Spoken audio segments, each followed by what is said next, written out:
المحل ده اشتراه إسماعيل ياسين في العتبة الخضراء لما اشترى ميدان العتبة كله من أحمد مظهر. محلات حلاوة اللي موجودة من 1920، يعني 105 سنة بالتمام والكمال. مفيش حد بيروح الحج غير لما يعدي عليه، لأنه عنده أفضل ملابس للأحرام من مصانع حلاوة، قطن 100%.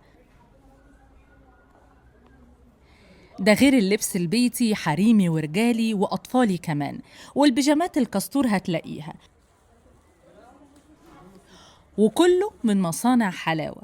ده غير لبس الشيفات المتنوع عندهم، وبالرغم من شهرته محتفظ بالديكور القديم زي ما هو، وعنده فرع تاني في وسط البلد، لكن ده الفرع الأول موجود في ميدان العتبة. قولولي بقى، اشتريتوا منه قبل كده ولا لأ؟